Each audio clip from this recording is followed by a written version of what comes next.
لیکن اقبال کی جو معرفت ہے، جو حسن ہے، جو وقار ہے ان کے لب و لہجے میں، اس کا انکار کیا جا سکتا نہیں۔ علامہ اقبال نے ایک بات لکھی ہے، اقبال کہتے ہیں جب میں لندن میں وکالت کرتا تھا تو ایک خاتون تھی، لیڈی بارنس اس کا نام تھا، چھوٹے موٹے مقدمات لے کے وہ میرے پاس آتی تھی۔ بی بی ایک ہوٹل چلایا کرتی تھی، اس کا خامن جو تھا وہ فوج میں ملازم تھا۔ اقبال نے خود لکھا ہے، اقبال فرماتے ہیں کہ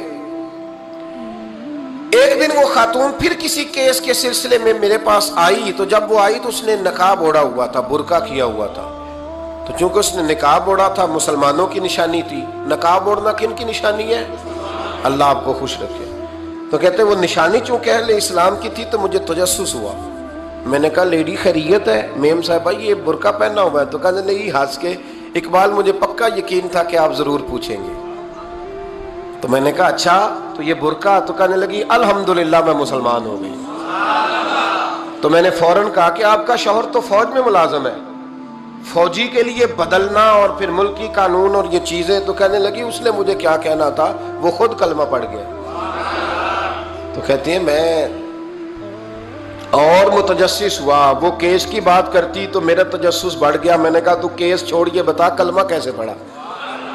تو کہنے لگی اقبال اصل بات یہ ہے کہ میں نا بے اولاد تھی، خامد بھی بڑے اچھے پیسے کماتا، میں خود بھی ہوٹل چلاتی، پر ڈپریشن اور ٹینشن اور بلا وجہ کی پریشانیاں جان نہیں چھوڑ۔ یہ ٹینشن اور ڈپریشن کا نا مجھے عربی ترجمہ کوئی نہیں ملا۔ یہ ڈپریشن اور ٹینشن کا نا میں نے تلاش کیا ہے، لیکن مجھے عربی لغت کے اندر ان کے معنی مجھے لگتا ہے کہ اس زمانے میں یہ چیزیں تھی ہی نہیں، ہوتی تو ان کا کوئی نام بھی، یہ آج ہے نا تو اس لیے آج کے زمانے میں ہی نام ہے، مفت کا، مفت کی پریشانی۔ تو کہتی ہے مجھے ٹینشن اور ڈپریشن رہتی تھی ہر وقت، بڑی میں پریشان رہتی تھی۔ میرے ساتھ ایک عجیب واقعہ ہوا کہ میرے ہوٹل میں نا ایک بابا جی برتن مانجتے تھے، بوڑھے آدمی تھے، 70 سال کے قریب عمر تھی۔ ان کا ایک بیٹا تھا، ایک بہو تھی، ایک پوتا تھا، لیکن وہ بیچارے بیٹا بیمار رہتا تھا تو لہٰذا وہ خود مزدوری کرتے۔ کہتے ہیں ایک دن وہ بابا جی میرے پاس آئے، کہنے لگے میم صاحبہ 2-4 دن کی چھٹی چاہیے۔ تو میں نے کہا خیریت ہے؟ کہنے لگے میڈم میرا بیٹا فوت ہو گیا۔ بیٹا، آپ کو پتہ ہے باپ کا جنازہ پڑھنا آسان ہے، بیٹے کا جنازہ اٹھانا بڑا مشکل کام۔ کہتی ہے میں کچھ لکھ رہی تھی، میرے ہاتھ سے قلم گر گیا، میں نے خود گاڑی بھیجی، بابا جی گاؤں چلے گئے جہاں وہ رہتے تھے۔ کہتی 2-3 دن کے بعد میں اور میرا شوہر گئے تو رستے میں ہم باتیں کر رہے تھے کہ کیا تعزیت کریں گے، ایک ہی بیٹا تھا، کوئی رشتہ دار بھی نہیں، تو اس کی تو کائنات اجڑ گئی، کن لفظوں سے اسے تعزیت کیا کہیں گے؟ کہتے جب ہم گئے تو وہ ٹوٹی ہوئی چٹائی پہ بیٹھا تھا، کچھ لوگ قریب تھے، ہم نے جا کے کہا بابا آپ مسلمان ہیں، ہم آپ کو کیا نصیحت کریں، ایک ہی بیٹا تھا، کہ کس طرح کر کے ہم آپ کو تسلی دیں؟ تو کہتے ہیں اس نے آنکھیں کھولی، بوڑھی آنکھوں میں ایمان کی روشنی،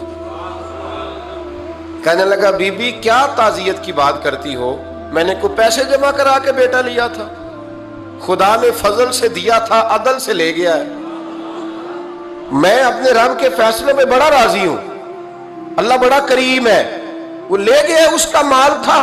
آپ یقین کریں ہمارے دیہاتی لوگ یہ کہا کرتے تھے، میں نے کانوں سے سنا ہے، ایک بوڑھے آدمی کا ایک دفعہ بیٹا فوت ہو گیا تو کسی نے اس سے کہا بابا چھوٹی عمر میں بچہ چلا گیا تو مجھے لفظ نہیں بھولتے، کہنے لگے پتر اللہ دی فصل ہے، کچی وڈے تاوی ہو دی۔